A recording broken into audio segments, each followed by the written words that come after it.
So ఈరోజు నా version of paneer spring roll చూడబోతున్నారు ఈ వీడియోలో. సో మెజర్మెంట్స్ ఏం లేవు, కావాల్సినంత పెరుగు తీసుకొని దాంట్లో మనకి అన్ని స్పైసెస్ మిక్స్ చేసుకొని కట్ చేసుకున్న పనీర్ క్యూబ్స్ కూడా దాంట్లో మిక్స్ చేసుకొని కొంచెం సేపు పక్కన పెట్టండి, ఒక హాఫ్ అన్ అవర్. దాని తర్వాత కావాల్సిన వెజిటేబుల్స్ అన్నీ కట్ చేసుకోవచ్చు. నేను చాలా సన్నగా చాప్ చేసుకున్నా, దాన్ని తినేటప్పుడు చాలా బాగుంటుంది అని చెప్పేసి దాని తర్వాత నేను ఆయిల్ ప్లేస్లో బటర్ వాడుతున్నా. నిజంగా టేస్ట్ చాలా బాగుంటుంది.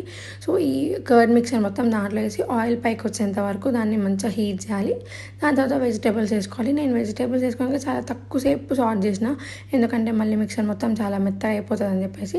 సో మనం రెగ్యులర్గా ఇంట్లో ఎట్లా చపాతీ చేసుకుంటామో అట్లనే చపాతీ చేసుకొని నేను ఇప్పుడు వీడియోలో చూపించినట్టు చేసుకోండి. సో చాలామంది మయోనీస్ కూడా వేసుకుంటారు, బట్ నాకు బేసిక్గా నచ్చదు, అందుకనే నేను యూజ్ చేయలేదు. సో లిటరలీ టేస్ట్ ఎంత బాగుందంటే ఒక్కసారి ఇట్లా ట్రై చేసి చూడండి, ఖచ్చితంగా నాకు తర్వాత థ్యాంక్స్ చెప్తారు మీరే. ఆ రోజు లిటరలీ సరిపోలేదు మా ఇంట్లో ఎవరికి ఫుడ్ అంత బాగుంది. సో ఈ వీడియోకి ఇంతే, see in the next video. Bye guys.